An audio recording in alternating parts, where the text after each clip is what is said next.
Mayong adlaw, katawhan sa Dios sa Archdiocese sa Osamis, sa ngalan sa atong talahuron nga Arsobispo, Archbishop Martin Sarmiento Humuad, ug uban sa mga kahugpungan sa mga kaparian sa tibok nga lokal nga simbahan sa Osamis, kini nausab anyong amigo ug higala, Father MJ Samonte.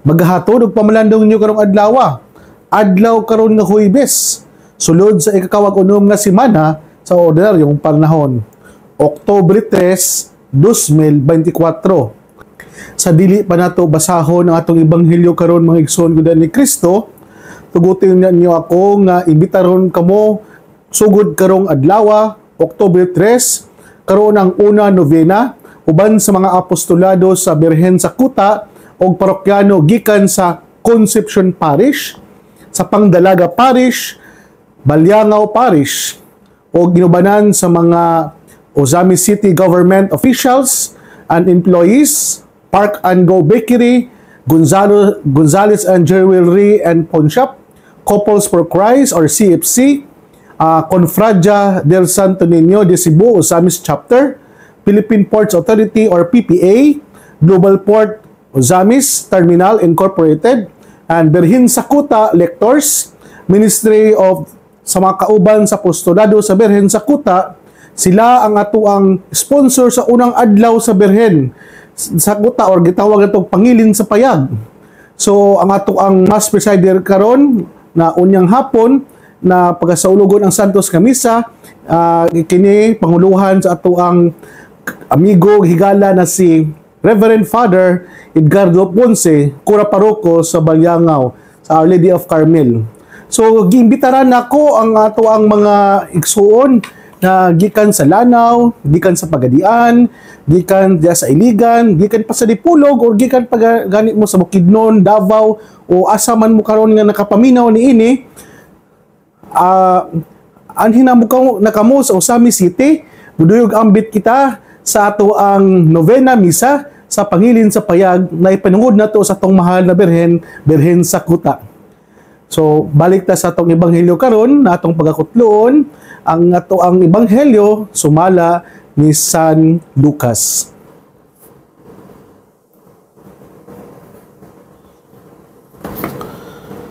Human niini gipili sa Ginoo ang laing kapituhang duha ka lalaki, gipadala sila sa tinagurha aron mag-una kaniya ngadto sa tagsa-tagsa ka lungsod ug dapit nga iyang adtuan. Miingon siya kanila, ang anihon daghan apan jutay ra ang mangangani.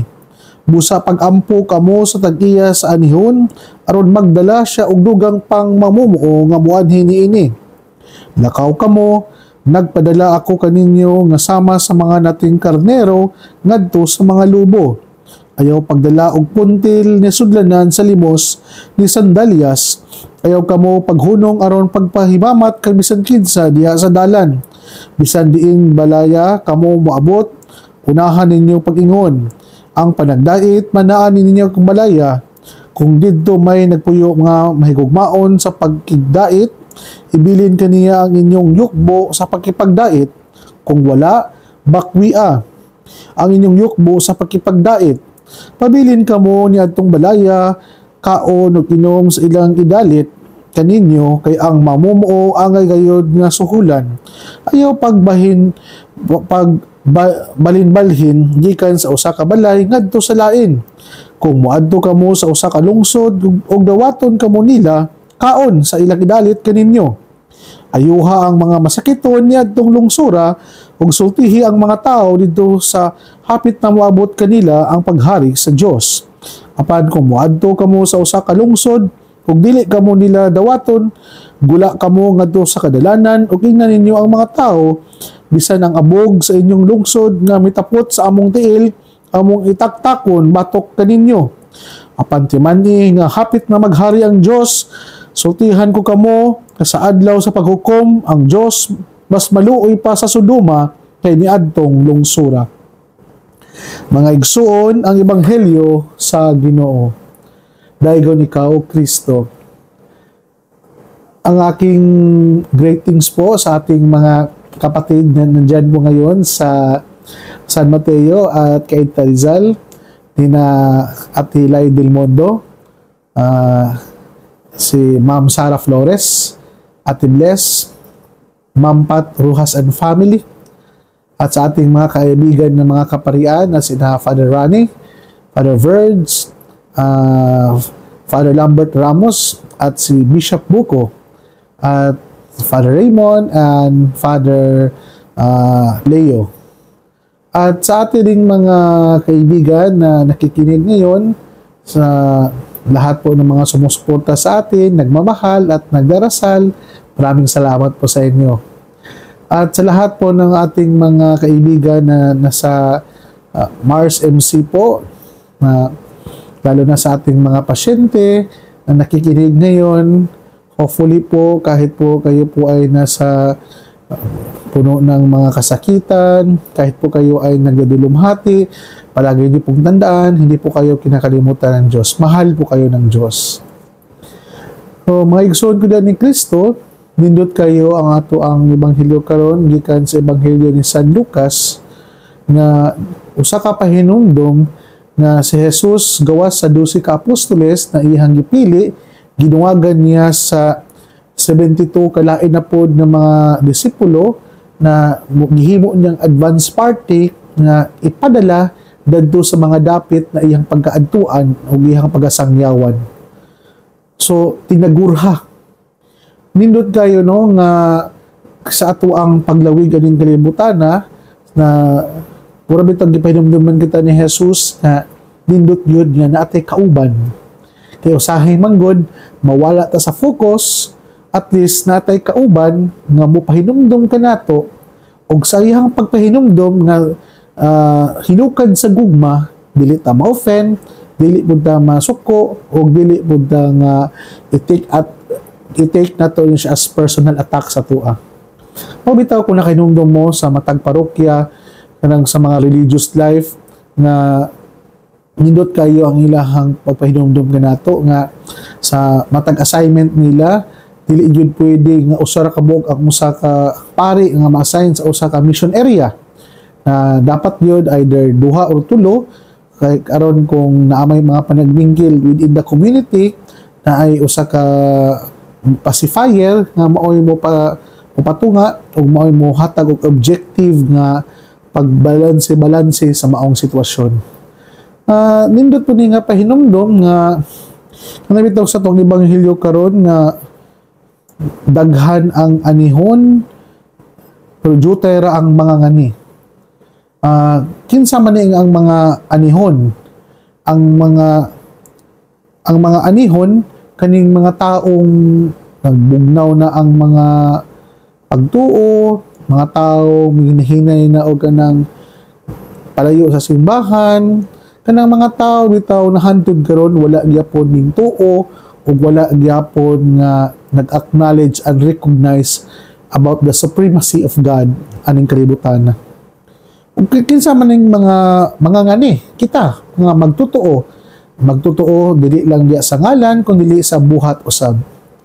So mga igsoon gid ni Kristo bisan pa og atong makita diya sa mga simbahan puno kaayo, usahay daghan kayo ang manimba, pero kung ato adun siyang istriktuhon paglantaw, dili pa ni siya enough nga makaingon ta nga mahimo na muundang na kita sa ato ang pagsangyaw o pagmisyon sa maayong balita. Tungod hantod karon ay pretty sure and do believe na daghan gyapon ang mga tao nga daghan gyapon ang wala nanimba, wala magtuo sa Dios, o wala naghatag og oras og pagtagad sa adlawng Domingo as iisip adlaw para sa Dios. Ngano ako maning naingon? Kay ako ang naobserbahan sa adlawng Domingo na ay mga pipila kagyapon ng mga tao nga instead nga moadto sa simbahan, moadto man sa bulangan. Ako naobserbahan kasing dagto pa ko sa Manila, umadto ko ng mga daghan kayong tao, crowded area ng mga tao. Daghan gyapon ang mga tao nga naara sa gilid-gilid na naglaba, naghingutuay, naglimpyo sa balay. Marami tawong gihimo nila ang adlaw ng Domingo as pure rest day gyud. Me time ra gyud. Sa to pa, daghan lagi ang mga nanimba, daghan lagi ang nihatag og oras ug panahon para sa Dios, pero dili pa gyud siya enough na muundang ta sa tuang pagkamisyonaryo. Kay daghan gyapon ang mga anihon. Ang anihon is referring to bring others more closer to God and to bring others more closer to the church. Busa, dili ka nato ni sila kumpiyansaan ra, pasagdaan ra nato ni sila. Kung bitong unsa kaha ang konkreto nga pamaagi, konkreto nga aksyon na isip mga taga-simbahan na mga mangangani nga mahimong epektibo kita sa atong pagpangani na atuag makuha ang tanan. Di ba? Basta gani nga dili habol gani ibitaw na imuhang gamiton sa pagpangani, dili man nimo kayo makuha tong mga humay na angay nimong kwaon tanan. Nga bitong dapat na atay effective means nga bagong pamaagi na pod sa pag-harvest aning mga anihunon. Hinaot pa unta nga mas makapa-attract sa uban, aning mga nawad-an na gana sa pagsimba, mas madasig pa na to ang uban, kaning di naganahan mo adto og simbahan, ug labi na tong mga nawad-an na og pagtuo sa Ginoo. Unsa ba tong piling mabuhat adin nila mga igsoon? So, mauna nga sa ato ang pagpadayod ni ato ang pamalandong karon, ingon si Jesus, lakaw kamo, nagpadala ako kaninyo sama sa mga nating karnero ngadto sa mga lobo. So, kabalo ang Diyos na kita mga karnero, mga lumo, mga mapabsanon. Kana bitong kung ang makita manggod sa ubang tao na ang ato ang presensya dadto sa atong pagmission is non-threatening personality, then ang mga tao nagpalibot nato sama sa mga lubo na murag kulang na lang kanunta paakon ta di tadawaton, di ba ang lubo ang ilahang gisaligan, ang ilahang kabangis, ang karnero asa man nagsalig sa ihang magbalantay. Mo ni nakalindot diya isip mga karnero. So kitang mga karnero, wala ta nagsalig sa tuang personal na kusog o personal na kakayahan. Kita kanunay we always give our total dependence sa ato ang magbalantay na si Hesukristo. Busa mo na but pasabot ana mga igsuon na ang pagpadala sa Dios kanato dili kita kayo mosalig sa ato ang kaugalingon na katakos, kahimpit ug kakayahan, kundi we always rely and always dependent to God sa panahon na kita mawadaan og gana, mawadaan na og kusog, o kita o action nagkalibog, ug usahay mga luya sa ato ang pagpangalagad diya sa misyon. Inana, mo na but pasabot nga ang gipadala ang karnero ngadto sa mga lubo na isip mga karnero, isip mga sulugoon sa Dios, isip mga sumusunod ni Kristo na atong timan-an kanunay na ang ato ang kusog o ato ang kadasig dili nag-agad ngadto sa uban, dili nag-agad kung giun sa tapagdawat sa uban, kay sa ato ang pagmisyon nagi mga panahon o mga higayon nga dili kita pagdawaton. Mao bitaw nga i-continue pa gyud nato diri sa tuang ebanghelyo karon, kung mahigugmaon sa pakigdait, ibilin kanila ang inyong yukbo sa pakipagdait, kung wala bakwia ang inyong yukbo sa pakipagdait. Subot pasabot na kung kita di ay naghatag og harmony and peace og greetings sa pakipagdait ngadto kanila, then dili nila dawaton, ayaw ipamugos. Dili inana man ang maayong balita, inana man ang pagmisyon, dili man nato ang ipamugos ang the word of God, because gitagaan gitag freedom and free will sa Ginoo, wala man ginya gipamugos gani nga kita angay ta mutuo, angay ta muyukbo o angay ta mutahod kaniya. Nara sa tao katong gisangyawan, pero at least gibuhat nato by all means na sila masangyawan, sila makadungog sa maayong balita, o maabot ang oras o panahon, walay mahay. Kaya nga naman, we have done our part. O naran nato kung kanang ipamugos gid nato, pero dili gid na ang ipamugos magsuon kay wala gagi pugos sa Dios, nga sa Dios. How much more kita na iharap ang gisugo? Kung pagmapadayon kita, ayaw pagbalin-balhin gikan sa usa ka balay ngadto sa lain. Kung muadto kamo sa usa ka lungsod ug dawaton kamo nila, kaon ug gidalit ninyo o kayuha ang mga masakiton o sultihi ang mga tao dito, hapit na moabot kanila ang paghari sa Dios. Busa nindot kay nga pahinumdum kanato mga igsoon gid ni Kristo nga kana bitawng sa ato ang pagsangyaw sa maayong balita, dili kita din magbalin-balhin kay para pangitao na to ang comfort and convenient. Kaniadto bitaw no, ana bitawng usa sa mga kasinatian ako katong seminarista pa ko, ana bitawng lahi pod dili kay dili man magbalin-balhin. Ganang ang uban mong seminarista dili gid mo balhin samot na og nakasinati sila og ganang nindot kay nga accommodation na ng balaya. Kung nakasinati sila na basta tingkaon lami kayo pagkaon na ng balaya, pagasunod weekend pastoral, instead nga mobalhin na pod sa laing barangay, muadto lagi mobisita sa laing barangay puro mobalik kid atong balaya, which they experience comfort and convenient. So lahi mo ni siya. Kung kaniadto manggod, ayaw mo pagbalin-balihin tungod kay kung maong balaya ang nagdawat nimo, magpabilin ka diha. Pero karon siguro dantawon pud nato nga instead nga daghan pa unta kag mga tao nga pwede nimong mahimamat, daghan pa unta kang tao nga pwede nimong makaistorya, daghan pa unta kag laing mga tao nga pwede unta nimong matagaan og sa panahon sa mas pagpalawom sa maong relasyon. Nagpabilin raman ka sa usa ka lugar kay paminaw nimo convenient dadto, komportable dadto, nindot ang accommodation, nindot ang pagkaon, o labi na nga hamugaway ang maong kahimtang.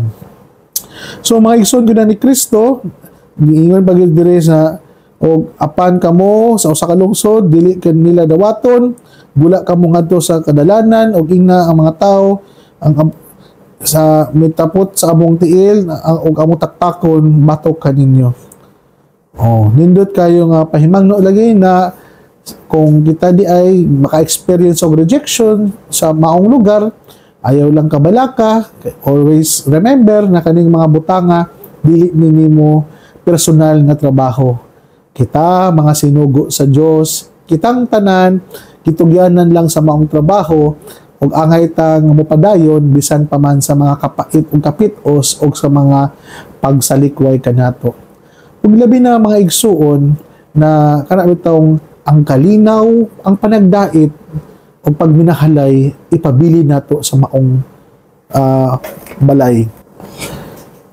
Moto mga igsuon na hindot kayo no na sa katapusan na kana bitong sa ato ang pagmisyon, sa ato ang pag-adto sa mga lugar na ato ang gimisyonan, diha man sa ato ang balay, diha man sa ato ang workplace, diha man sa mga community as sa tanang puyo, kana bitong we foster harmonious relationship, we foster na kana bitong kanang peaceful na relasyon ngadto sa uban. Kay mao man ni ang bottom line ani tanan god na sa tuwang pagmisyon ngadto sa uban, makahimo kita og nindot nga relasyon. We create an intimate connectivity na ang ato bitong connection ngadto sa uban na dili bitaw ingon na basta-basta lang kundi intimate and harmonious na relasyon. Kaya kung inani man gud nga relasyon nato ma-establish atong pagmisyon, mas katuhuan na magud ta nila gud. Bisan pa og mo mahimo kang propeta sa maong dapit, bisan pagsakit ang imong istorya, bisan pa usahang disturbing ang imong istorya, because you create an harmonious and peaceful relationship. Dili ka nila basta-basta nga mapasakitan, o dili ka nila basta-basta lang nga inana lang nila i-reject. Nga ako man nga sulti. Kay base sa akong kasinatian kaniadto, nindot kay ako mga tumong og tinguha, nindot kay ako mga plano, pero I fail to establish a good relationship with the people who am I serving with. Nalimot ko nga bisan pag nindot kay mo mga idea, nindot kay mo ang mga motivation, pero kay wala kay mayong relasyon kanila, prone to misinterpretation ang imuhang mga gipangbuhat. Mo hinungdan na naka-experience kog total rejection o naka-experience kog misinterpretation na nahimong conclusion na dili ko nahimong epektibo sa kuang pagmisyon. Sa ato pa di ay importante gyud na establish ta una og relationship sa ato ang gimisyonan. Mao na nga importante gyud ang pagputol sa language barrier, dapat makabalo ta sa kultura nila, silang mga kustombre, sa mga kinaiya anang grupuha, anang pamilyaha, anang katilingbana, na sa pag-create na itong maayong relasyon kanila, then diha na tayo magsugod dayon sa atong pagmisyon sa ilahang katilingban, sa ilang panimbalay o sa matag individual. Bisan pa og kanang mahimutang prophetic kayo, vocal kay ta, dili nila ni i-take na personal. Tungod kay gilantaw nila ni as love and concern na to kanila. So kada lang ang mga tips na akong ikahatag mga igsuon na base sa akong personal pod na kasinatian. So busa, sa di pa na ko tapuson ng atong pagmamalandong karon, ako ang pagtimbaya sa ato ang mga duping bishops from the Diocese of Tipolog, from Father Bishop Ver, from sa ato ang halandon na Arsobispo din sa Osamis, sa Pagadian, sa Iligan, si Bishop Joe Rapadas, o sa Marawi, si Father Bishop Edwin de la Piña. O sa ato ang mga amigo higala nga naminaw karon, maayong adlaw kanyang tanan. Mga igsoon, din nila kukutob, ayaw ka mong kalimot na ang pulong sa Diyos, angay gayon nga pamation, pamalandungan, o paningkamutan nga mapuyan. Bulahan ng tao, nga maningkamot magpuyo sa pulong sa Jesus, sama siya sa kahoy nga gitanom, daplin sa sapa, kansang ang dahon, dili gayon malaya. O timpo sa tingmunga, muhatag siyang maayong bunga. Naotonta na ang kining tanan na atong nadungog, gipamalandungan, makatabang kanato sa pagkinabuhi nga balaan nga maoy magdala kanato sa ato ang tumong og tinguha og padulngan ang giharian sa langit nga gipangandoy sa matag binyunyagan. Igsuon og maanaw sab ban sa pangama sa atong mahal na Birhen na si Santa Maria ang gitawag nato nga misamisnon og ang Birhen sa kuta. Ang Dios magapanalangin unta kanimo sa ngalan samahan sa Anak ug sa Espiritu Santo. Amen. Sa dili pa ang ako ang pagtimbaya usab sa ato ang higala kahandig ang Sabado family. May adlaw kanang tanan.